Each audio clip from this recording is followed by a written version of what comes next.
Welcome to the Collaborative Synergy podcast, where we bring together passionate, driven individuals to share their unique expertise, experience, and insight. I'm your host, Candria Rauser, founder of Collaborative Synergy Consulting. At Collaborative Synergy Consulting, we believe in the power of collaboration to achieve extraordinary results.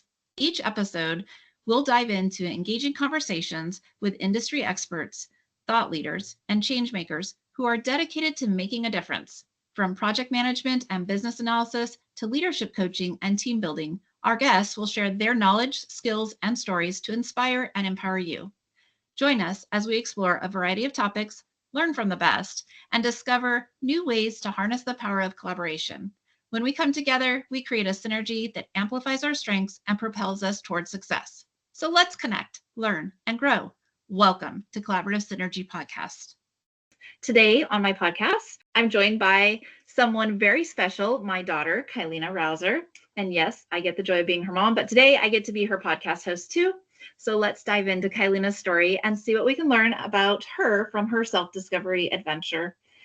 Kyleena is a junior at Southern Oregon University, majoring in business, and she has a genuine passion for self-discovery. One of her favorite things to do is take personality and purpose assessments, not just for fun, but to better understand how she learns and how she leads and how she connects with others. She has explored tools like CliftonStrengths, Enneagram, Myers-Briggs, and Purpose Factor. And she's also had some coaching sessions to unpack all the results. And I'm excited for you to hear how these insights have shaped her college experience and her work experience and how they might inspire you on your own journey. So welcome, Kyleena, to the podcast. Thank you for inviting me. I'm glad you said yes. And I'm ready to jump into our discussion. Are you ready? Yep. Okay, let's go. The first question I have for you is, what first drew you to personality and purpose assessments? And then was there a moment that kind of sparked that curiosity? So I think the first one I took was Myers-Briggs, and that was like in middle school. It was a while ago. But the one that really got me into it was Enneagram, specifically because I had found this song called Two that I really liked for a while. And I found out that it was tied to a test. And I was like, well, I should take the personality test. And surprisingly, I got the exact same number that I was obsessing over the song. And so I really started to get into it, especially because I felt like I felt very seen in the song and in just that test. And then I bonded with you and I got you into it. And it's just kind of spiraled from there. Yes, I really enjoyed the song part of that. That was a good strategy to add a song to the test. And the song really, each of those numbers for the Enneagram, the song really helped you understand more about kind of what that person was like. So it was a very cool assessment that you shared with me. So we know that you've taken quite a few assessments. What did you learn about yourself that surprised you in any of them? You know, maybe a couple examples if you have a couple. At first, I just thought it was funny, like, especially with Strength Finder. My top strength is positivity. And I was like, there's no way that's not a real thing. But I am genuinely just a very happy person. I exude a lot of enthusiasm. And it's funny because I did not realize that was a strength. I also had a couple of different ones that, they would talk about how creative I was. And I was like, yeah, I noticed that, but I didn't notice, especially in Strength Finders, where I got a lot of really cool insights. I didn't notice I had skills in like development for others. So one of my top skills in Strength Finder was development, which allows me to look at a person. I also have individualization, which works really well. So I look at a person and I see all of the best and worst parts of their person and really what makes them them. And then I think, okay, how can I help them get better at whatever they're trying to do? And it makes it really good when I'm trying to work one-on-one with someone and I can help build up not only a relationship, but help them achieve a bunch of things. I've done a couple of accidental mentorships in which I just got placed with someone who was younger than me in like a project or that sort of thing. And I was able to give them not only all the information they needed about the shows and different activities that we were doing, but also teach them all the skills that I had learned within a very short period of time. And now, one of them's a stage manager. Another one is looking into going into props directing, which I'm very proud of both of them. So those ones were really fun to learn about myself and actually see take shape. I can see where when you were describing that, where you would be drawn towards Enneagram because it gives like the best and the worst of you.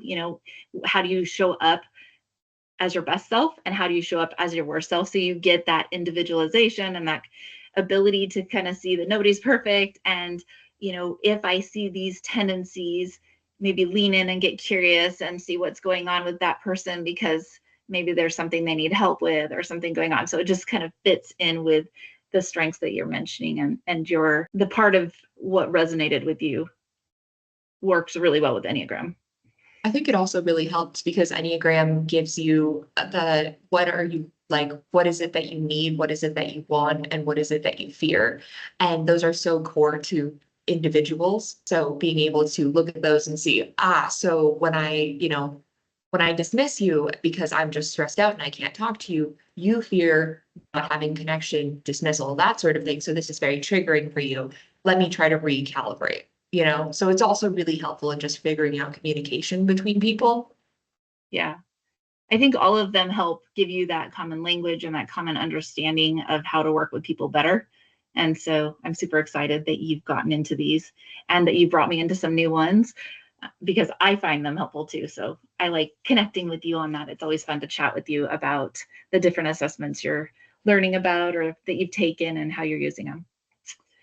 If your closest friend were to read your results on any particular assessment, what would they say? Would they say, that's so you, or, I'm not so sure about that? And does it vary based off the assessments you've taken? So I've actually had some of my friends read mine because I wanted to bond and like show them like mine and read theirs. And they were like, oh yeah, that makes a lot of sense. So it's kind of fun because it's a little bit vulnerable in like you now know me as a person, but you also get to know them as a person. And oftentimes I'm really proud of the person I am. So it's kind of cool to get to share that with other people and have, the test confirm, oh yeah, that's pretty accurate. And there's a couple where it's like you first read it and it's like, wait a second, what does that mean? I don't think I've ever had any that I don't feel like I've identified with, but I do have a few that I had to read more into before I understood what they were saying. Specifically just wording and, what are they implying with this? Because as with any kind of business or system, they use different words differently. So I don't think I've ever had one that I didn't feel fit me. Yeah, I could see that. I've had a few where I would have never thought of that word for me to describe me. And once I looked it up and kind of processed through it, I was like, I guess that is kind of me. That's interesting. Wow. Yeah, I can see that now. And so I think when you first read your assessment at face value, you're maybe quick to underline these resonate, these don't. But if you really look into the ones that you're not sure about, sometimes you change your mind. You're like, oh, wow, interesting that came up. Right. And it could be in part that it's not as strong because it's, maybe something going on in your life. You've had some kind of major life transition or something that made that one pop up higher in the list than it might have normally. There are a lot of reasons for that, but I think it's interesting to kind of see that in yourself for the first time as you go through the different assessments and just have a different perspective and something to ponder. I think it's really interesting too, because there's sometimes the sides that are like, I wouldn't say the bad sides, but like the sides that are tougher to deal with when you're upset, when you're going through stuff. And it's interesting because sometimes you're like, I haven't gone through anything like that. I don't know how I would react. I guess this is kind of good to know. But it's interesting because sometimes you just haven't experienced, what they're talking about yet. I know when I was in middle school taking Enneagram, it's like, this is what you'd be like at work. Or it wasn't Enneagram, it was one of them. I think it was Myers-Briggs. It was like, this is what you'd be like at work. And I'm like, I don't have a job. Yeah, I noticed some of them, if you take them when you're too young, the results aren't always as accurate as you would like them to be. Maybe you didn't understand the term that they were trying to get you to resonate with, like, do you feel like this term stronger than that term? And then you're like, I'm not sure what that term is. So I know we've done this with other people that were younger and they struggled a bit with it. So some of the tests actually, like StrengthsFinder, have a younger version that uses slightly different results, but still came out when we've used it really, really, really strong, like the person that was taking the test would expect. And they really resonated with it and were able to see themselves a little differently maybe after they took that test, and everybody else is like, oh my goodness, I totally see that in you. So it was fun for them to learn about themselves and do some of the tests for the kids. And then as we learned with you, you took the strength finder back in 6 years ago or something like that. So as you got older, you learned more, you've grown more, and you've taken again, some of it has shifted. And that's very common when you take it at a young age and then you move on and have so many life transitions. And now you're at the point where you have held a job, you have been in college, you have a better understanding of assessments as well. So you can get more out of it and it's more value added for you and easier to kind of reflect on. So definitely age plays into which test is best for you and how you might use it. How have these insights shaped how you show up in college, relationships, and or work? I've definitely noticed that it's made me a bit more perceptive, a little less defensive, especially when connecting with people. People have a bunch of different ways that they decide to communicate and ways that they put themselves out there. And so sometimes it can kind of rub you the wrong way and something can go wrong and you're like, well, that was weird. Why would they do that? And instead of being kind of defensive and being like, wow, I can't believe they did that to me, that's super rude. You can be like, well, that was kind of odd. Why did they do that? Like, is that just kind of how they tend to communicate, or are they upset about something? And so it's definitely helped me be a lot less reactive, which in turn has made people think not only am I more mature, but also that I'm more responsible. I've been able to connect with a lot of different people that I probably wouldn't have connected with if I had gone with my first instinct of, I don't know about that, And so I feel like I've learned a lot from others. It's also kind of helped me figure out, like, in college specifically, where I'm going to need some support, because like on StrengthsFinder, it talks about your best qualities. And then on StrengthsFinder, it goes to the bottom, and the ones on the bottom aren't your worst qualities. You could still use them, but they're not super strong. And a lot of mine are in executives. So I am the great idea person. I am so good at chatting with people and coming up with ideas and thinking through things. That's where I thrive. But I am not great at executing those in the format of, I'm not much of an achiever. I love to do things, don't get me wrong. I love doing activities, but I don't need it to be like worth something to other people for it to be worth something to me. And so I've had to not only learn about, how my parents would react to that, considering you're both achievers, but it's also made me realize that, hey, you can do all of these fun activities, but you do have to also remember to focus on what is important, like classes, instead of just going and doing every volunteer opportunity that is thrown my way. Yeah, I agree. I think it allows you to look at the person differently, kind of depersonalize what you're seeing and look through a different window, for example, right?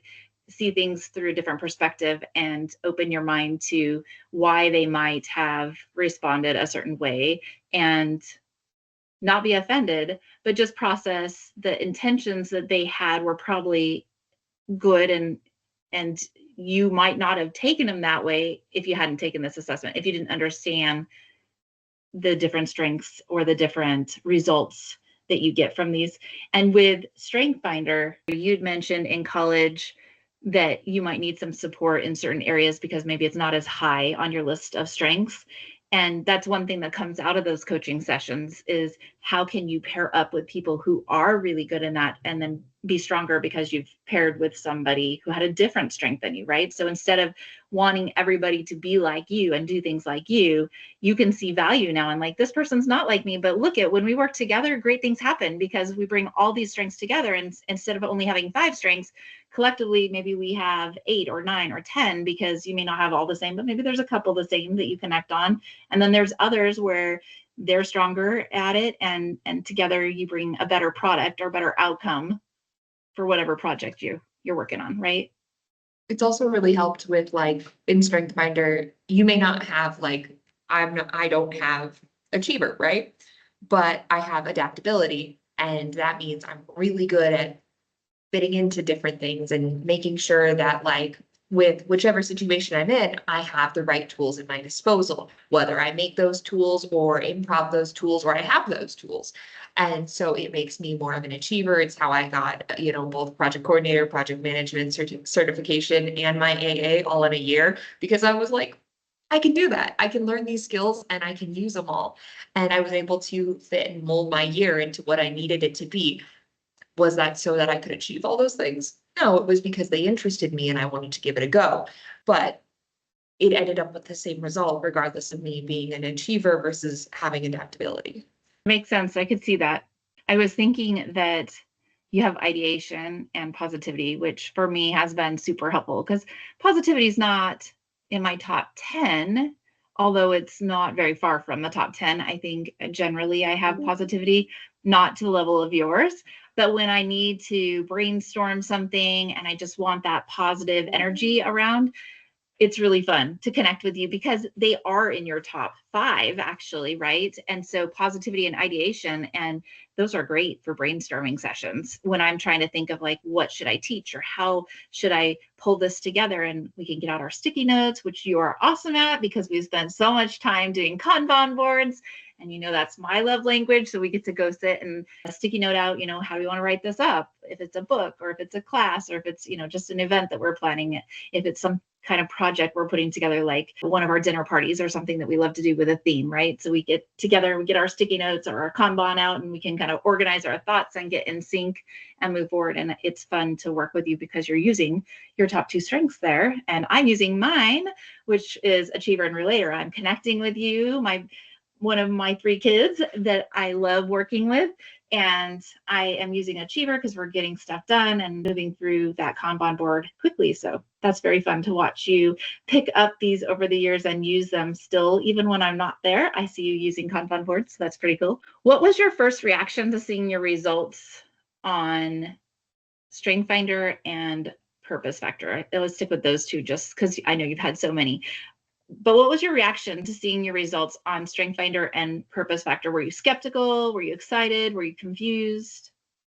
So Strength Finder, the first time, I thought it was funny. I thought it was so funny that positivity was considered a strength. I was like, that's not real. But apparently it is. And apparently it's something a lot of people very much admire about me, which is kind of fun to learn. And I do feel like I identified with it. When I first took it, I took it in middle school.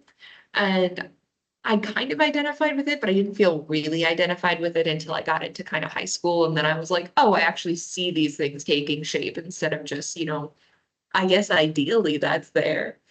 And then when I retook it, I was looking at it, I'm like, oh, I actually see a lot of these in how I'm acting right now and what I'm looking towards.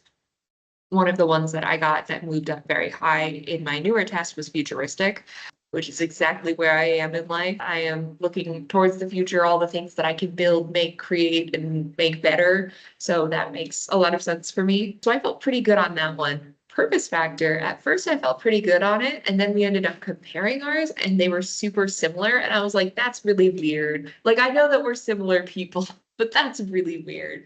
And so I was actually really skeptical of it simply because not lots of tests, some tests, if you ever taken like a U quiz test, can have like 4 answers and then you just have to pick one of the 4. And I was worried for a second that purpose factor was kind of like that. And I realized it's not. It's in the way that you figure it out. So the answers they only have so many. However, once you go through the coaching sessions, you actually feel more connected with your answer oh, I actually see myself use this, which is funny because people are a lot more similar to each other than we believe we are. We're all very, very similar. And so sometimes it can be kind of off-putting, especially if the things are the same. You're like, well, this test is rigged.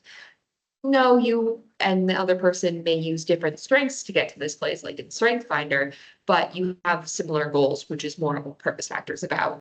Like you, I think I was surprised how much of it was the same. I mean, we live together, we have a lot of things in common. Of course, the part that wasn't the same for us had to do with our acquired skills because I, like you, love learning and love collecting certifications and have fun building that skill set for myself. And so, of course, you had messenger skill set and I had the strategist skill set. And so when we kind of dug into those, we both felt like they represented us and where we are in life right now. That one can change over time. Obviously, as you get older and you build your toolbox, you may move into a different one. But right now where you're at, and it could stay the same, but right now where you're at Messenger. And that was the biggest difference for us. And to the rest of it, it was like, well, I kind of see it. I mean, we both kind of have that teacher, mentor, developer side to us where we enjoy helping other people learn and grow because we like to learn and grow. We like to share what we're learning. And so that didn't surprise me. The pull passion, the desire fulfiller, that was kind of a new concept. And just thinking about, we like to help other people.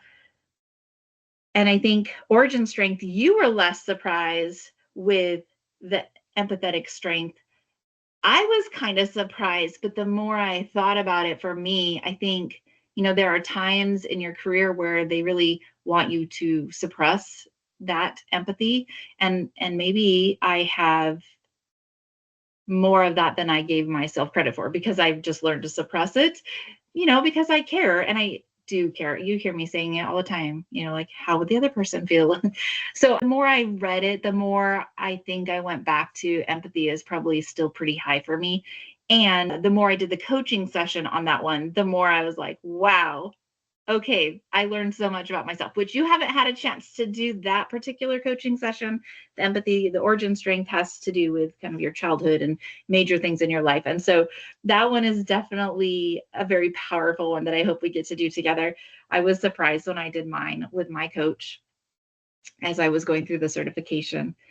But I think overall, I was surprised, but after checking in with the people over at Purpose Factor and asking them a few questions and getting answers from them about how they designed this assessment intentionally to be this way and how they hope that their coaches are going to work with each person to really make it unique to them and really help them embrace the things that came out of their results. I started to say like, oh, I see it. And now that I'm in the certification, going through almost to the end of it here, going through all of the different training sessions with them and coaching sessions with them, I'm starting to say like, wow, that coaching is really where I found the value. I mean, Purpose Factor was good, but I do a lot of assessments just like you do. So it wasn't a total surprise for me. There were a little bit here and there that surprised me, but for the most part, I knew a lot about myself. And I think you knew a lot about yourself too. But the coaching session was like, wow, okay, yes, now I embraced it. So helpful to see the assessment, but I don't know if you felt the same. I think the coaching session was definitely really helpful in interpreting the assessment. I think the assessment itself was pretty helpful, honestly, after I got past the initial skepticism. I'm excited. Future session for us. Which assessment felt most accurate or helpful to you and why? So the one that felt most accurate was definitely Strength Finder. And I think it was because it was something that I really needed at that point. But I feel like, well, Enneagram was probably not the most accurate in that it was it was a very much wider perspective. Like it's like people of this numbered category fit these archetypes. It was really helpful when I took it. I noticed that the ones that are less specific are better to take when you're younger because you're still kind of molding and becoming yourself. I feel like Strength Finder was not as helpful when I was in middle school versus like when I started going to college. That was really helpful because I really wanted to know who I was, at least at the time. You're constantly growing and shifting, but when you're younger, there's so much of it that's not quite yet figured out. And so like if you were in middle school, I'd say, yeah, sure, take Enneagram, but I wouldn't take Purpose Factor or Strength Finder just yet. Your sister took it, but remember she took the kids version and she had her top 3 strengths that really resonated with her. And she was pretty excited about him, but they were very general because I think they know that you're growing still and you're evolving and they're not the same as the 34. They're totally different words. They're words that are at their level. So I think maybe if you took that version of it instead of the adult version of it, it might have been better at the age you were at, but you were a very advanced reader. So I think you were kind of uniquely qualified to understand the adult version, even though you were still developing and growing and maturing. So, you could have went either way, but I now that I know that there's a younger version, I probably would have had you do the younger version at that age and then do the older version, Yeah. now. Yeah, I feel like depending on where you are in life, it's more important. And I also feel like you can learn a lot, like depending on your situation. So we talked about how the younger one, it's better to have more open or broad ones simply because getting an idea of who you are is really important, but you're still learning and becoming yourself versus like as you get older in college, you want to know who you are and it's going to change and it's going to move, but to know who you are at the beginning and know who you are at the end is really cool to see. And then I feel like later, though I don't have experience with this, like later in life, I feel like it's also really important because you grow and you change, and it also makes you more aware of like what fallacies do I fall into and what traps do I, kind of set up for myself. But also like, hey, what are people gaining from me? What is something that I can give to them? And what is something that I'm doing that's good for myself? And so I feel like purpose factor is really great as you get older. And Myers-Briggs, I feel like is a generally fun one to do with just any group bonding. I had a team and I was like, hey, let's all connect. That's probably the first one I do simply because you get a pretty good overlay of a person without being too like dead on. And it's really fun because when you look it up, there's little like archetype characters for all of them. I really like mine. I actually went from an INFP to an ENFP to an ENFJ to an ENFP. So I went forward and backwards. So E is for extrovert, N is for intuitive. So being able to like perceive how other people are feeling just kind of by watching them. And then feeling, obviously, emotions, and then perspecting, which I believe is more of like predictions and that kind of thing, versus an ENFJ has judging, which is a bit more of like, watching someone saying, okay, they're doing this, I expect that they're going to do this. I have the nickname of the campaigner. Oh, I can see that. Mine was ENFJ. Isn't that funny? And my E and my I are like the same. So it's kind of a split. I tend to teeter between an E and an I. Literally, it was 50-50. Like I just had to pick one. I think I went through a phase where E was stronger. And then I feel like as I get older, I might be getting a little bit stronger than E, but I kind of teeter still. And then I had intuitive like you. And then I had feeling like you. And I had judging.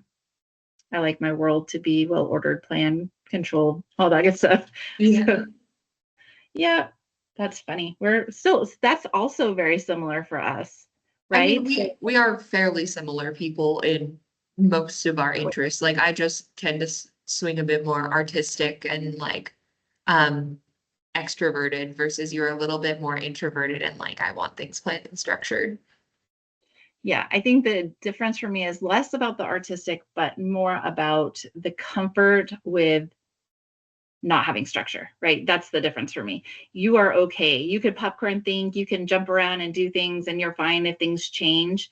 I tend to like structured art and structured play and structured work. And, so like, I like art. I like painting. I like drawing. I like playing the piano. I like playing the guitar. I was in theater just like you, right? So all that is still true. But I also really, really thrive when I have structure and I understand the next thing that needs to happen so that I can make progress. And I think that's the achiever in me, though, right? In order for me to achieve, I need some structure so I know what I'm doing. So that checklist. I think the Kanban is like the best of both worlds. It allows you that creativity to just throw whatever you need up there in the need to be done. And then it also allows you to kind of organize your thoughts by keeping you focused on the WIP, the work in progress column, and then celebrate the success and the completion. Yeah, I feel like it was definitely helpful for me as a child because I have that adaptability, but that also translated as a child into being scatterbrained and being like, ooh, shiny. And you're like, no, we gotta focus. And I'm like, but that looks cooler. I want to go do that. Like, we can do that after we do this. Let's do this first. Exactly. Which assessment helped you grow the most in self-awareness, and what made it most impactful for you? Um, Or is it still age-based? Yeah, you've mentioned a few times that depending on the age, one was better for you than other. Do you feel like that's pretty I much the same? I feel like if I had to pick one that was the most impactful, simply, yeah, it was because of the time that I took it and what it was what I needed at that time. But Enneagram was super impactful when I took it, partly because it was just it was the first time I really felt that I identified with one of these tests. And it was like, oh, this is really cool to like see a version of myself of what I could be and what I need to watch out for, and also just, oh, this is what I'm missing, because it talks about what you fear and what you need and all those sort of things. And so it was like, I didn't realize that they had words to describe that. It put words there when I did not have the language to convey it myself. And so that was really impactful for me. I think in general, that's kind of why these tests are so impactful, because they give you the words and the tools to say who you are and what you need, when otherwise it's a lot harder to do. And it's not impossible without the tests. There's some people who have very strong abilities and they probably know themselves already, but most people I've met, and like even myself, I knew myself fairly well, but being able to say, hey, I am a very empathetic person. I have a lot of energy. I'm constantly wanting to do new things, and also seeing the reasons behind that of I want to be able to constantly give love and make people happy. And that's just part of who I am. Like, that's part of who I've always been. But now knowing that makes it a lot easier to figure out my life and kind of what I want to do.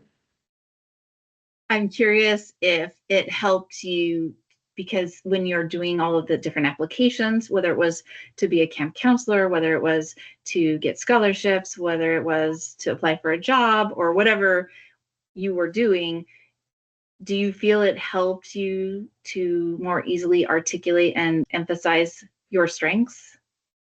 Oh, definitely. I'm pretty sure I retook Myers-Briggs when I was doing college applications, and then I just pulled up my strength finder when I was doing college applications. And I was like, okay, we're going to use these two. We're going to pull all the cool words that I know fit me, and we're going to put them in the applications, because it really made it not only more personal, but it helped me articulate. I'm like, I don't know, I'm a person. You should hire me. It's like, you can't just say that. And it's especially hard because you're a good person, that you're talented in X, Y, and Z, but they don't know that. They're just reading this piece of paper. So this was really helpful in finding the words to show that you're talented in these areas and situations and these emotional connections. Were there any assessments that felt off or didn't resonate? And then what do you think made the difference when that happened? Well, I told you how I was kind of skeptical of purpose factor. I don't think it felt like it didn't resonate. I just kind of was like, oh, this feels not as like connecting. And I feel like the coaching session definitely helped with that. Like, in the, oh, this makes sense. Myers-Briggs is pretty broad. So like, if you want a deep and in-depth analysis of your personality, I wouldn't say that that's gonna like make it spot on. There's also the whole factor of when you take a test, you have to be aware of the mental space that you're in. Like, I retook Enneagram, I've retaken Myers-Briggs and that sort of thing, and I've gotten different things every once in a while, simply because at that time of life I was super stressed or I was really focused on something else. And so different parts of my personality were showing, and that can come out in different ways. There's also the thing of like some tests, not these ones, but like if you imagine like a Harry Potter personality test, those ones, you kind of know when you're looking at it, you're like, oh, if I choose this, it's going to assume this about me. And there's some tests that are kind of like that. So that for me can be kind of frustrating, simply because the questions were too easy almost, in the like, oh, I could just say this if I want this answer. So you do have to be really introspective about it. And I think that can be the problem that most people have with assessments, where it's maybe not the assessment that's the problem, but it's just the fact that you are not being as introspective as you might need to be, or it might require further analysis with another person. I know talking about things often helps people process. I know it helps me. So That makes sense. Yeah, I think as you take more assessments, you do run that risk of getting into that mindset like, oh, I see where this is going, or I think it's, putting me in one of the categories. So you have to be able to be totally honest with yourself about whether you're answering the question, because you know where it will lead, or whether you're answering the question because it truly is who you think you are. And sometimes I also know some of the assessments, like Platinum Rule, which we haven't done and we can at some point, but Platinum Rule was really good because it has the ability to let you do a self-assessment, but then also have somebody else assess you and then have a conversation about how you're perceived outside. I think another one that is really good, Arbinger has one, Outward Mindset. And I just really enjoyed that one. I think that was one I hadn't heard of before. And as I went through and read my results, it did give me a different perspective, not just on myself, but on how other people might be responding based off where they're at. For example, there's a part in there where it says, are you feeling like you need to be seen as? Maybe that conversation that you're having with somebody is putting you in a spot where you need to be seen as credible, or you need to be seen as, and so you're responding to that. And if you haven't taken that assessment, you may not be aware that you're responding that way, or you may not be aware that somebody else is responding that way, in order to adjust and help ease that tension in that conversation or in that relationship. And so that was one that I really found value and new information about myself. That sounds really cool. I should take that. You should take that one. Yeah, I think you would like that one. I'm not certified in that, but I could get certified on that one as well. That one's a really good one. Did you notice any overlap or contradictions between the different tools like Enneagram and Myers-Briggs, or any of them? So I found that Myers-Briggs and Enneagram are similar in the ways of they're like a little bit broader categories that you get kind of put into, and they can change, especially as you grow up or as you develop new facets of your personality. I found that Myers-Briggs was sort of similar to StrengthsFinder in the like what it was looking for and what it's telling you. And Enneagram was sort of similar to Purpose Factor in the ideas of, what is it that you need? What is it that you're looking for? What is it? So those have some similarities, but they're like gently touching kind of thing, not super. They didn't conflict or anything for you. They just elaborated further in a particular direction. Is that fair? Yeah, they've never really conflicted for me. I've had a lot of I'm a very consistent person. I kind of start one way and I just continue until I'm like, is this a good, I'm very consistent with what I do. I get the same coffee order every day.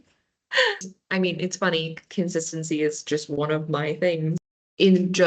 I like to do a bunch of different things. Like I'm consistent in I'm going to be the same person. I'm always gonna respond in a very gentle and kind way. I'm not consistent in the way that I want to do all the things, and there's no one thing that I can do. So it's interesting. For me, my personality is I haven't had any major changes beyond the middle school moment of I'm introverted, and then it's that's a lie. You're so extroverted. I don't know what you mean. I think that was an awareness moment for you, right? You were trying to figure out where you fit, and then you figured it out. Yeah, I think you're right. I think you are, from a personality standpoint, very consistent, but from a learning new things standpoint, you're always open to doing something new and trying something new and learning about something new, and go to a different restaurant, go see a different play, and then comparing what and whether you thought it was as good as or better than, or whether you want to go back or whether you want to try something different. So that's good. Yeah. If you could only keep the results of one assessment, which one would it be and why? I think I know what you're going to say. It's going to be StrengthsFinder. No, is that what it's going to be? I love Enneagram. Genuinely, it was so fun, but StrengthsFinder has been the most helpful to me right now, especially with where I am, because it has all of this really important, hey, here's your strengths and kind of where they fall. And here's what maybe you're not as good at, but what you might need to just keep an eye out for. And it genuinely felt very helpful and just was super great in college applications and everything like that, and resumes. And it also helps me be able to convey verbally, not just on paper, to myself, to other people. Enneagram was super great and I love it, and it holds a special place in my heart. but it's more of vibes, you know? It's like you give off this general vibe versus Strength Finder is like, here's some words to use. Enneagram gives you some words, but it is so much more open versus Strength Finder is a bit more specialized.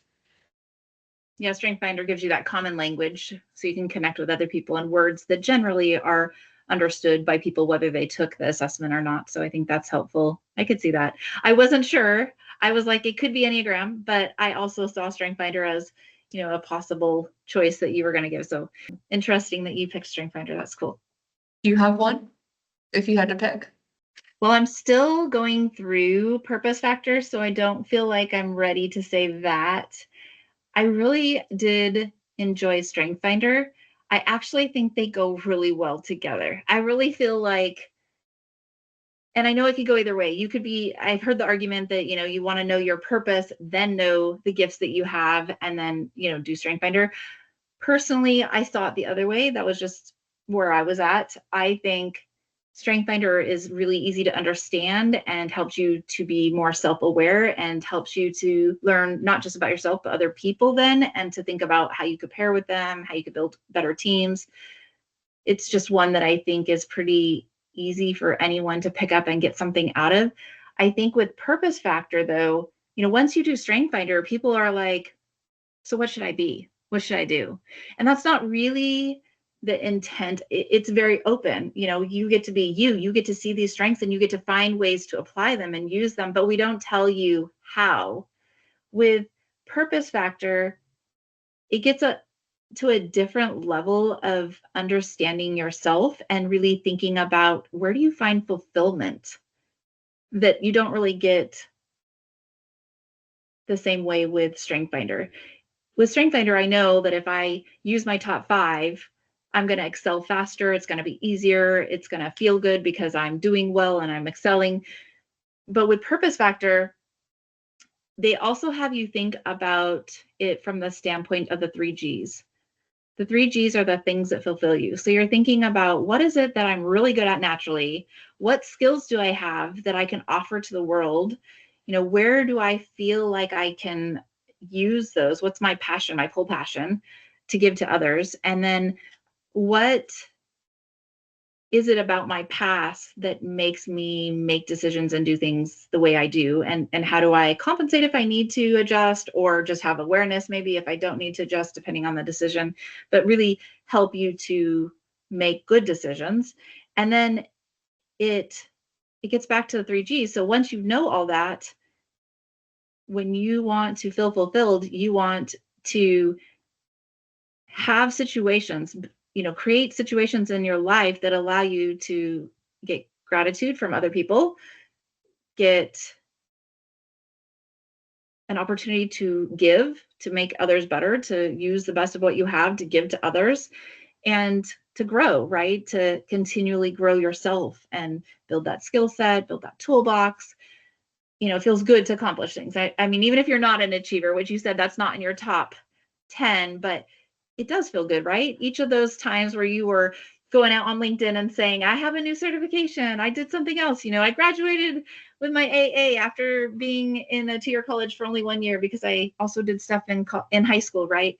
So those all feel good and those are accomplishments. And even though you say you're not an achiever, I think you've been around enough achievers that there's some value in that to you as well. And so you got kudos, you got that gratification of doing that, you got the positive reinforcement, you were able to share what you learned and what you accomplished and give others inspiration and ideas and mentor people like your brother and your friends, people that were in drama that used to be in drama, right? All the different things, right? So it helps you, Purpose Factor helps you to see how I can take all those strengths, all those elements that are uniquely me, and use them in a way that makes the world a better place, which, as we have talked in the past, that is one of the things, one of the ambitions that you have in life is to make people and make the world a better place, right? So I love them together. I really just feel like they pair so well. Cheese and wine. You don't know that yet. You're not 21. I do remember taking Strength Finder, especially when I was younger, and being like, okay, what do I do with this? And it's like, it's really cool. It's a really helpful tool, but I feel like Purpose Factor definitely helps you figure out what you would do with your strengths rather than just having your strengths. You know, it's great to know what you're good at, but it's also important to know what you're using it for. And some people, most people, in fact, need a little help figuring out what gives them fulfillment. It's not very common for people to be like, I know what I want to do with my life. Every once in a while, you have someone like that, and that's super cool. But most people do not have that. Yeah, I know. People go through their whole life trying to figure out what their purpose is, trying to understand their values, trying to understand, what is it that I'm supposed to do in this world? And when you pair those together, it just gives such clarity and such confidence that, I mean, there's many things you can do when you pair them, and you just have to go with it and use it and apply it. And the coaching sessions, I totally agree. They help in both cases. I have talked with a lot of people on both Strength Finder and on Purpose Factor who have said, like, wow, that was so helpful. I'm so glad I sat down and had that session with you after I read the assessment, because the assessment was really good. But with the coaching session, I think they got more out of it.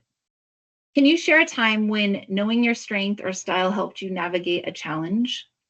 I remember talking about Strength Finder when I was gonna go to a camp that I was working as a camp counselor at when I was younger. And then, I went to the camp and I went to go work on that. And my co-counselor did not want to do her job.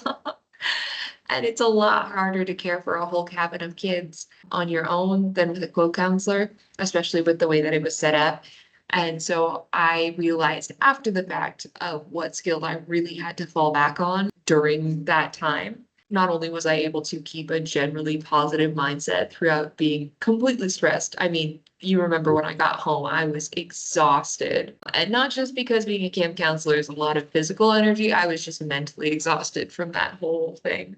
But also in being a developer, I was able, and individualization, I was able to work with each of the kids so they understood and they got the time that they would have gotten with just with two people. They got it with just one person. I was also able to use my empathy and positivity to kind of like connect with my co-counselor. And by the end, we kind of got her to work more with the kids that we had been assigned, which was exciting. I was also able to use my woo, which it's funny, I didn't quite know that I had that at the time, but I definitely have that. And just to kind of get kids excited, because I've learned with just about any social interaction, the bar is where you set it. People will only match the energy that you're at. So if you have a really high energy, they could be high energy or low energy, but they're going to match where you're at. Versus like if you have a low energy, you're not going to get much high energy, especially if you were leading. So it taught me that as a leader, you have to be able to invest a bunch of energy in the people and the time and the place that you're at. And I think it showed me just how strong I was in just being able to survive. I mean, like it wasn't terrible, but it was definitely a really, really rough camp for me. Right. It was a tough situation, and you wanted to be respectful and sensitive to the person that was having some challenges that you were teamed up with. And I think the feedback I got from the people that were putting the event together and the people around that knew you were my daughter and shared with me, they just talked about how well you handled it, how responsible you were, how mature you were, how tactful you were, how positive you stayed. And so you handled it well, even though you were very stressed out and ready to come home. You did a great job. And I think that the group still had a really great experience. And that says a lot about you. It talks to your purpose factor, actually. It talks to your desire to have shared discoveries and create shared experiences, and that you get fulfilled when you're connecting authentically with others, and that you have effective communication, and that you can inspire people, because you can and you do, and you're awesome at it, Kyleena. And it comes out even when you're stressed out. That's how good you are. Thank you. Mm-hmm. How have these insights influenced your major, any internships, or any kind of career goals that you have? It's definitely like an unintentional, like with Enneagram, I'm a 2, so I'm very much a server. I want to make sure people are cared for. And when I was younger, I read that as being the best friend I possibly could, which I still do. But I've realized that that has grown extensively more into I need to make the world a better place because I know that I can do that. And there's this kind of belief in my head of like, if you have the ability to make something better, why not try? And there's also the belief in my head that I got from my dad, which is I could do that. Not in the like everything's easy, but in the if I work hard enough, I can achieve anything just because I want to, you know? Um, and so this has definitely, pushed me towards college and towards things like going to SOU, in which there are so many opportunities. I'm in the honors college, and so I get to do a bunch of volunteer opportunities. They have big projects that you get to work on that better not only the surrounding community, but that sort of thing. It's also made me realize that I need to work with people. Sitting at a desk will not cut it for me. I'm very, very social and very, very active, so I need to be out doing things. Which is interesting because when you say business, people assume desk, but business can go a lot into project management. It can go into event coordinating. It can go into creating your own festival and like all that sort of thing, which can be really cool. It can be working with nonprofits. So business isn't just sitting at a desk. And that was something I had to learn because for a while I was like, why would anyone ever get business? You just sit at a desk all day. That sounds so boring. And then I realized that that is actually a really great tool for me. It's also been really cool because after looking at the messenger skill set, there's a fun little click of, oh yeah, I am really good at communicating with people. And that does make me really good at marketing because I can think about, okay, what might work best with the general population that I'm trying to communicate this to. If I'm trying to communicate this to an older generation, there are other styles and ideas that I would use rather than communicating to like Gen Z, which would look very different. And then it also is just, it's been really cool to see how it's also pushed me to go to new places because, there's that side of me that I've seen not only in like Enneagram, because I got 2, but I also had a very high 7 in that I really want to explore. I want to feel new things. I want to experience new things. I like to make a list of all my restaurants that I've been to in Olympia and write all my favorite notes about, this one has a really good pasta and this one has a beautiful ambiance. So if you're going to go somewhere for a date, you go there, like those sort of things. So it's been really influential in its own little ways of like, as I learned it, as I grew, it started to show up more and more.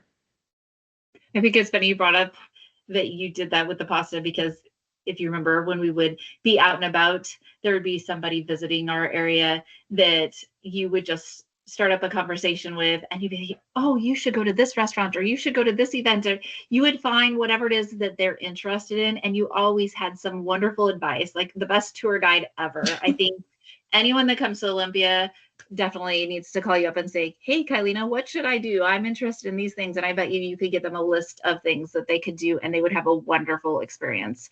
So definitely one of the ways you can use the things that you've learned about yourself and the varying interests that you have to help other people have a really great shared experience in whatever they're doing. I was thinking the other thing that you mentioned was you can use it as you're trying to think about marketing. And one of the things that I'm not sure if I told you, but I know I've told other people in some of the classes that I teach, when you do these different assessments and you learn about the different types, they are generalizations, but they can be really helpful as long as you know that they're generalizations, right? There's always more to the individual, but it can be very helpful to lay them out when you're processing.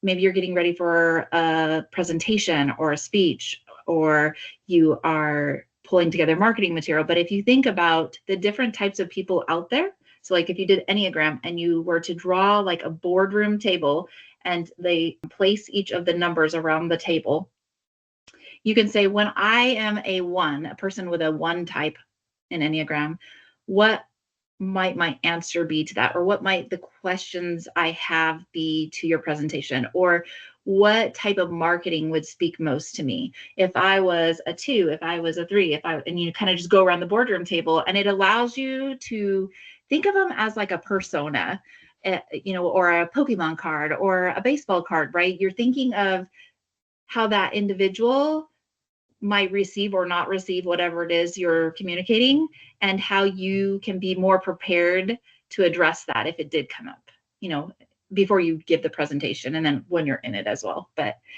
you'll know more about their triggers. You'll know more about, when they bring their best self, what they might be showing you, and when they're not in the best mood or best place, what they might be showing you. And I think that's true for like platinum rules. Same thing. You can kind of plot those out and think like them.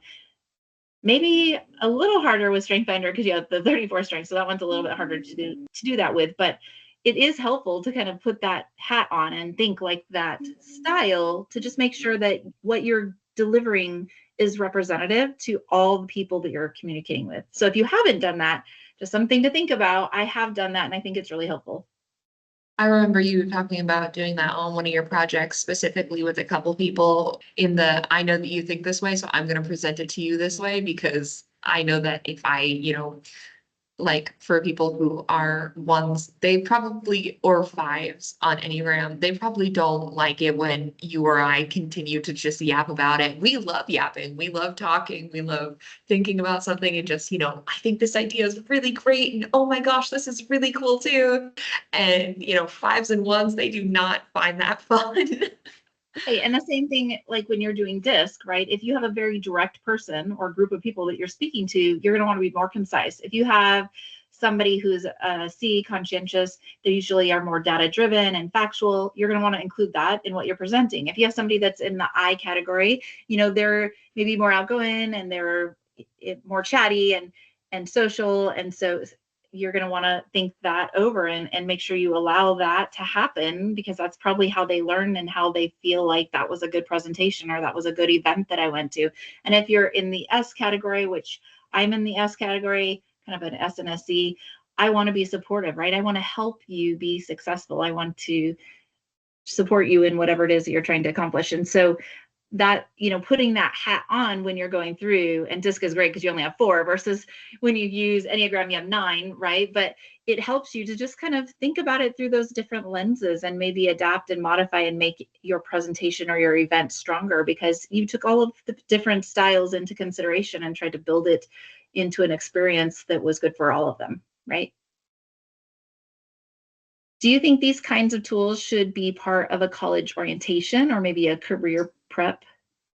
I definitely think they should be part of a career prep. Like at the end of college, I think that would be super helpful for people, especially, or like your junior year, I feel like, because at the end of college, you have this anxiety of what am I going to do versus like your junior year or even your sophomore year, you're getting into it, you feel comfortable, you're not nervous because you're new, but you're also not nervous because you're leaving. So in the middle of college is when I definitely do it.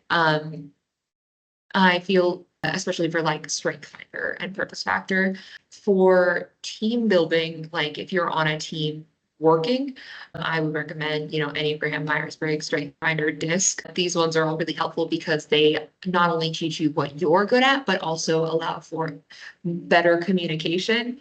It's really helpful because instead of just having like a blank card that's like, okay, I know this is Dave. I know nothing about Dave. You're like, oh, Dave is a 2. Dave is really kind. Dave is really into helping people versus like Shannon, who's also very sweet, but she's a 5. She does not want to talk about her emotions with me. Let's not have a sob session with Shannon. Let's have a sob session with Dave, or like Shannon's really good at numbers because Shannon's also a C. I know that if I need really good data for work, I should go to Shannon because Shannon will have, all of her data organized and I won't have to pick through it versus Dave, Dave for some reason is helpless with numbers and maybe I shouldn't go to Dave with a big data project.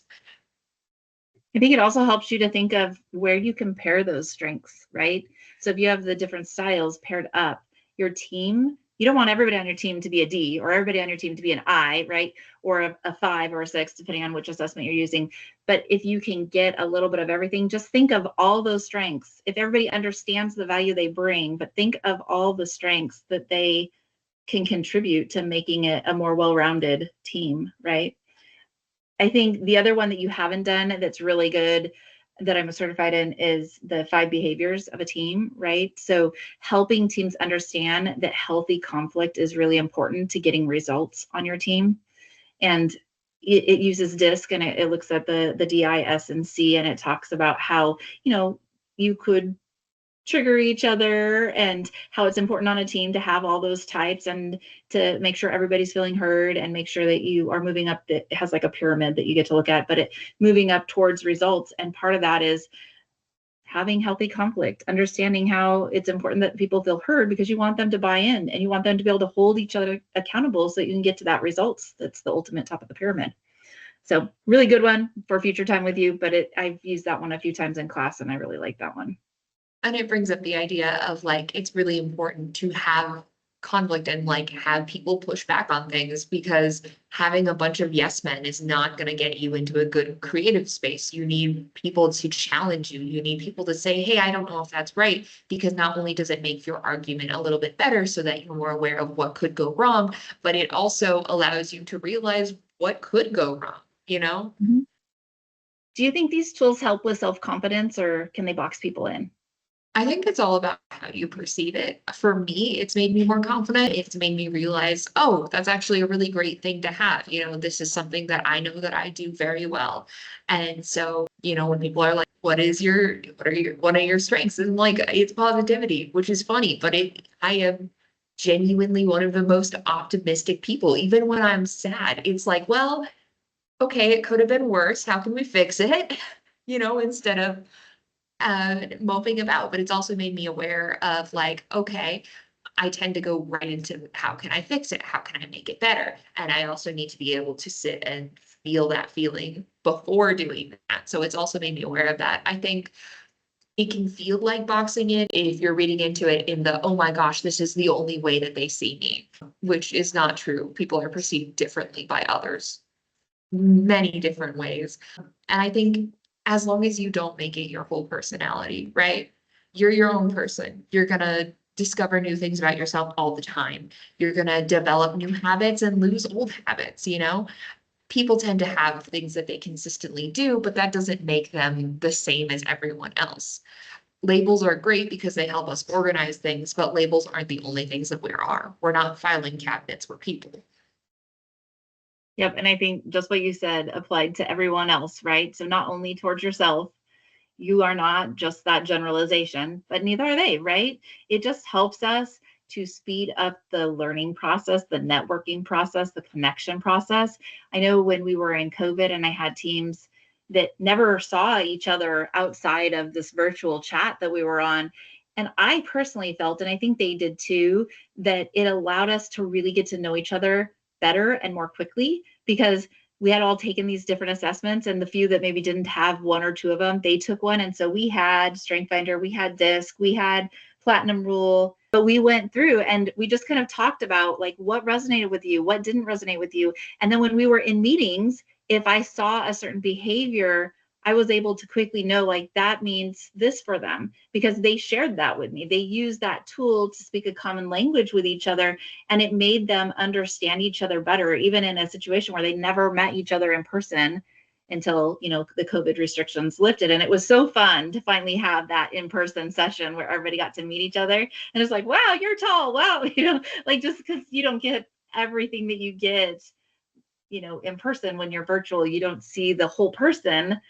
And it was so fun to just have that. We had a lunch outside in a park, which was a great way for us to just connect and get to meet each other the first time. And we felt like we knew each other so well, even though it was the first time we were meeting, just because we had done all these assessments and we had sat on all these meetings together and interacted and worked together for, you know, a little bit of time before that. Right. I think the most important thing to realize with any of these tests is they're a tool. You know, it's something that you can use to further connection, to further understand people, but it's not like a sentence, you know, it's not like a life sentence of you have to be positive. I can be, you know, I can be sad. I can be a Debbie Downer sometimes. I can be super skeptical. I mean, you've heard a good portion of me since you're my mom, you know, you've seen all the different variants. It's not saying that you can only do this one thing. It's just saying that you have a tendency to do this, and it allows other people to see that, hey, this person has a tendency to do this. It doesn't mean that they're always going to do this. It just means that sometimes they do. Well said. As someone certified in CliftonStrengths and DISC, and soon adding Purpose Factor, I've seen how these tools can unlock different team dynamics. Have you used any of the results in your group projects, or maybe some of the roles where you've taken on more of a leadership role?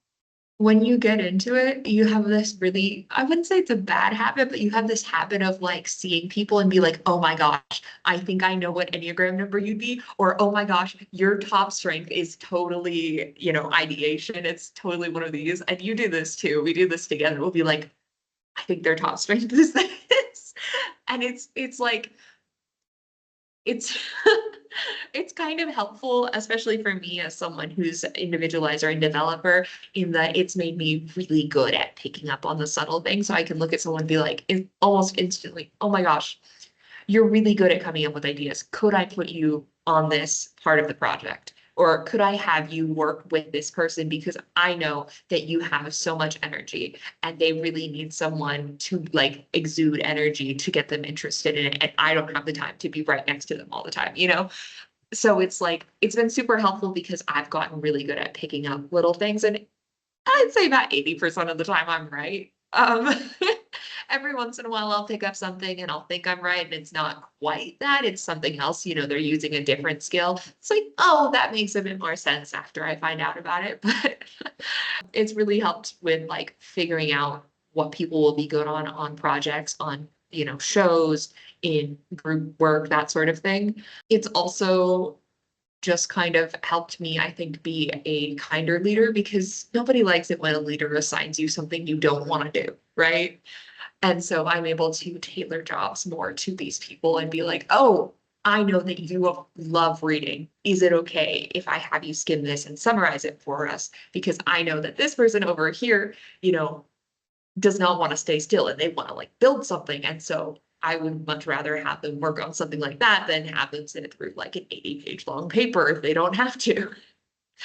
I think it's really helpful for job sculpting. You mentioned that, not in those words, but the idea of, there's certain things about your job that you're going to have to do because it has to get done. It's just part of your job.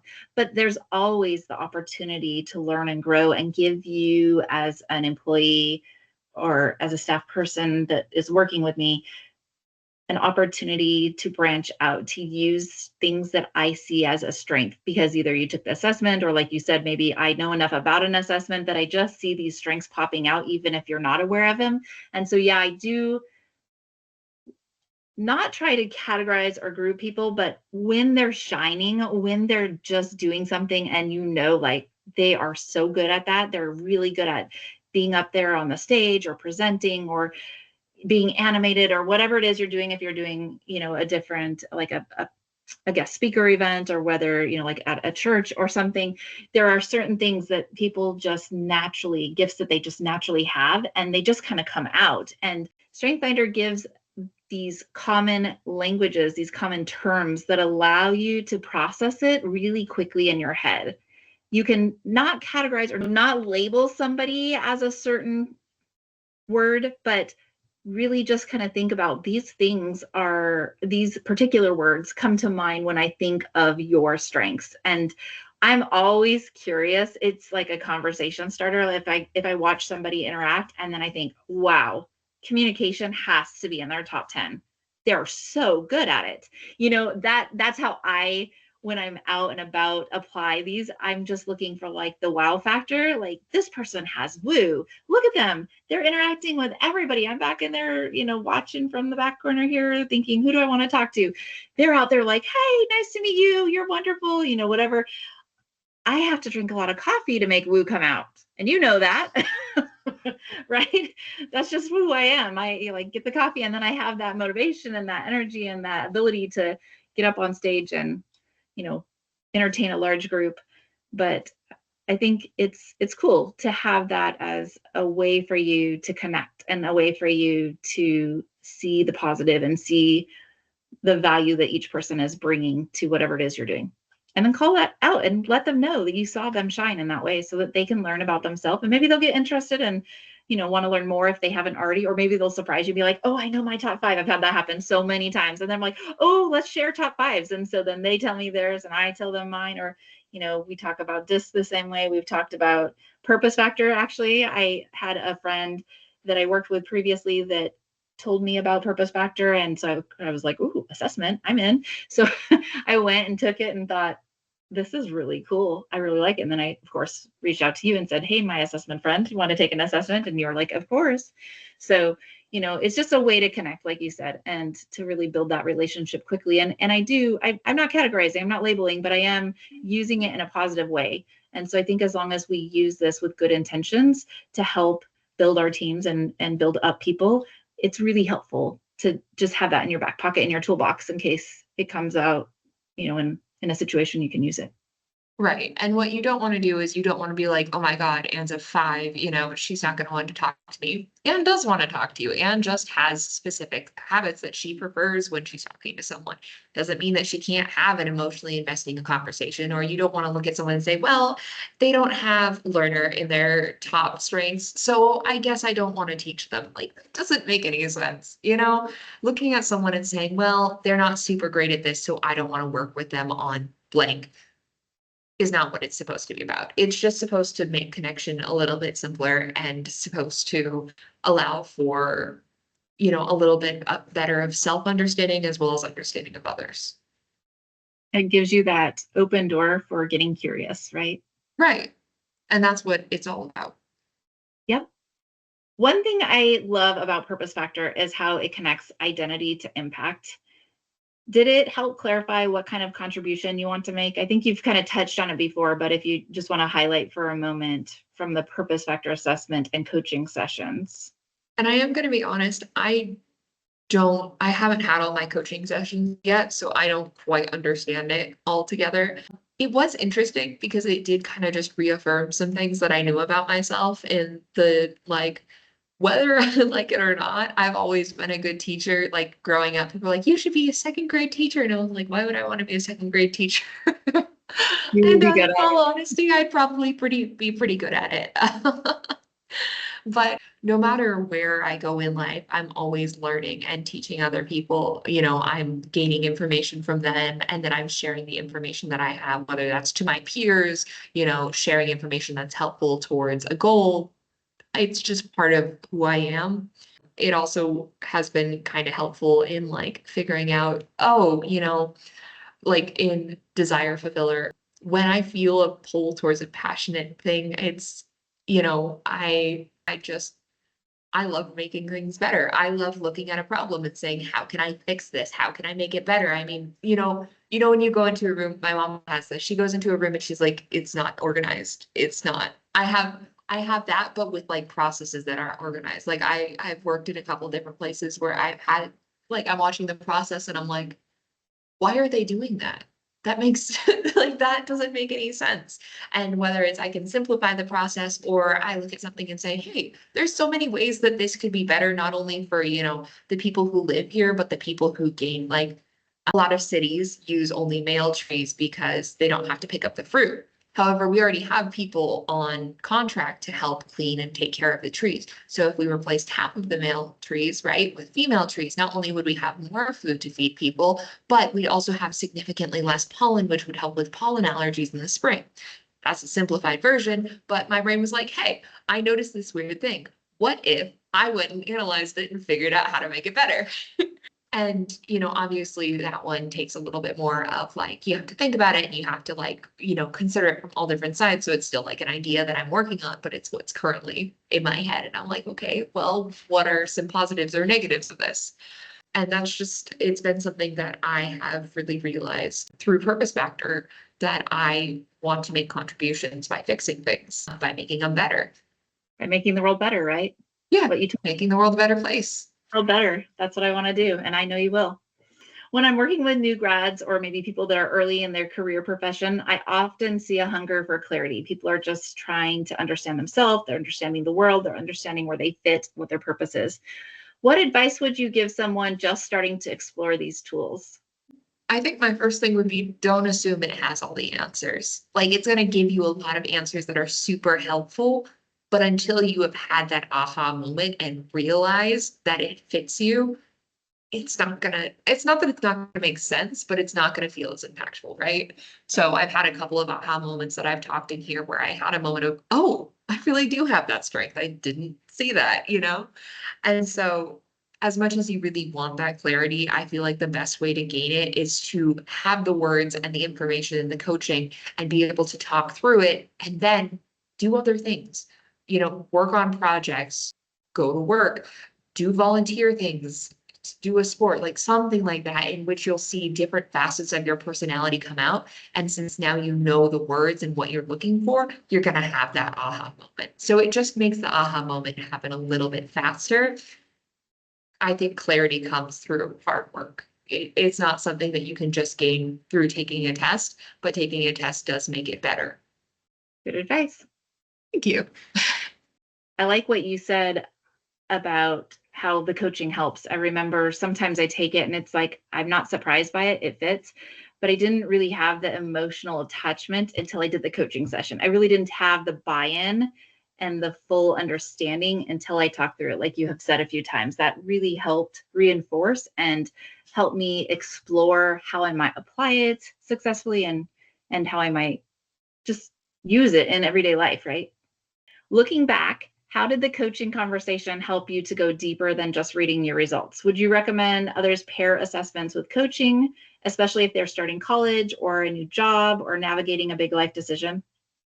I mean, I always recommend that people do coaching, whether it's, personal development coaching, whether it's therapy, whether it's, just talking to a friend.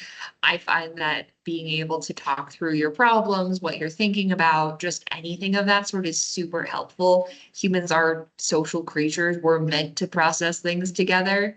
And I also think it's just really helpful because I know my mind tends to spiral on things, especially when I'm starting new things. Like when I was moving into school, I'm like, oh my gosh, this is so stressful and I feel nauseous. Oh my gosh. And you're like, it's fine. You're literally just moving into a new room, you know? And so whether it's just talking through hey, I'm going through this really stressful time, or it's hey, I need to understand myself better so that I can do X, Y, and Z, or hey, I don't know myself and I want to. Or maybe you do know yourself and you're learning new things anyway. In any case, I think it's really good to talk through people, whether it's a coach or a therapist. I think everyone deserves to have someone that they can chat with about themselves and their personal life. I agree. I find it helpful as well. Even coaches like having coaches, right? Yeah, even coaches have coaches. I love learning from people. I learn from everyone. I think that's just a gift that you get in meeting new people. You learn the good, you learn the bad, you learn what works, what doesn't. It's just a great opportunity to bond and connect and learn from each other. There was a really good quote about how people are museums of the people they've met. So, you're your own person, but you are also a museum of everyone that you have ever met. Like I make my quesadillas how my best friend taught me because I showed her how I made them. And she was absolutely aghast and was like, this is terrible. Why would you do that? Because my mom did it when I was a kid, so I copied it. Yep. It was the quick quesadilla, not the right quesadilla, just the quick one. And stuff like that. Or like I used to always have bangs a certain way because my grandma always did that. Every time I think of getting bangs, I always think of getting them that way. There's no other way I think of getting bangs. So I think that's cool. We're a collection of all the people that we interact with. I think the same is true in life. The different experiences that we have really contribute to who we become and what gifts we have to offer, right? On my website, I have a blog and it doesn't have a whole bunch in it, but one of them just talks about how life is like a pointillism picture, right? There's all these points in time where things happen and I don't know why. I don't know why they asked me to do this, but I did it and I was open and I tried it and it worked. And then I went on to something else. And now when I look back, all of those little points in time have created this lovely picture that is my life today. They've contributed to where I've come to in this point and where I'm going. And I just love that concept of a pointillism picture, right? Those people add dots, those experiences add dots, and that collection creates your very own unique pointillism picture. I just think that's a cool idea. I really like that. That's a really good way to say it. Yeah, you'll have to read that blog. What's one insight you hope other young adults take away from your experience? I think knowing yourself allows you to know people better. Understanding who you are is really important to how you treat other people and how you grow. And when you're not aware of who you are, you miss out on so much of life. You know, there's this point at which I go from the window seat and I get to watch from the window seat my life, and I say, oh, I really noticed this like common factor in it. And I think you have that even when you don't take the test, but when taking these kind of tests and with having mentors and those sort of experiences, you get to appreciate it more.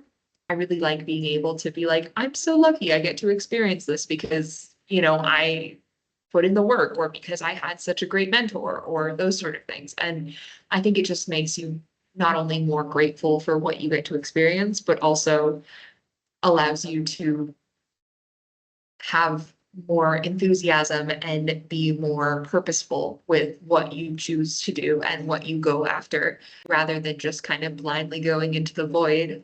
It makes me think of a book, Getting to Yes by William Ury, and it talks about going to the balcony, right? It allows you to step out of that interaction that you're having and look at it as if it's a play unfolding on the stage, right? You depersonalized it and you're able to just see it as it is and kind of see the interaction that's happening and think about what worked, what didn't, what might make it better, without really getting pulled down into whatever is going on, right? So that's cool.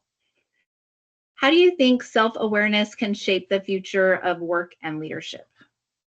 I think when people are self-aware, it's so much easier to build relationships. When you have two people that are self-aware, you get oftentimes a very, very quick bond. You get something that is very kind and respectful. You get something that is, people are both vocal about their needs and their wants, but they're also understanding of the other person's, which is exactly what a relationship should be in any format. I think it also takes away the weird premise that we get, when you look at a leader and you don't know them as a person, you see them as this idealistic thing, right? When you look at Superman, right, you're like, wow, he's this perfect guy who's very sweet. And like in the newest movie, they showed a lot of his flaws, but they showed it in a way of he is this really great guy. He's always been. He has his own flaws, and that's what makes him human. And I think that is really important for any leadership position, for you to convey that you are not, as the leader, to convey that you're not, some mystery off in the sky. You're just a person, but also for other people who work under you or work with you to understand that they're just people too. Nobody's perfect. What is one myth about personality assessments that you would love to bust? That it's going to give you all the answers. I don't know why lots of people assume this, but they assume that if you take a personality test, it'll give you the greatest insight into yourself that you're ever going to have. And yeah, it's going to give you good insight. Like, you're going to get a bunch of information on yourself that you may not have had, but it is not going to fix all your problems for you. It is a hard work kind of thing. You have to understand it, and you have to work and put in the effort. You can be self-aware without, like, there's a couple people that I've worked with and that sort of stuff where they've taken the test and that sort of stuff, but they didn't make the effort to put in that self-awareness. If you know something about yourself, you have to actively work to either maintain it, to change it, to like just monitor it. It's your job. Knowing and actually working with the thing are two different things. And so personality tests are not going to fix your life. That has to be you. Personality tests will help change your life if you're open to learning new things. Kyleena, thank you so much for joining me today and for sharing your journey with such honesty and insight. It's been inspiring to hear how you've used these assessments, not to just learn about yourself, but to grow and lead and make intentional choices as you go to college and beyond. And I know your story will resonate with some other students and young professionals and anyone that's curious about how self-awareness can shape their path. So I'm so proud of you, and I'm so grateful to you for coming on this podcast and having this conversation with me. And for those listening, I hope that Kyleena's experience encourages you not to just take an assessment, but talk through it, reflect, and use it as a tool for real growth. With that, thank you again for being here, Kyleena, and I hope you have a wonderful junior year in college. I'm so proud of you and so excited for you, and I can't wait to hear all of your stories. Thank you, Mom. I love you. I love you too.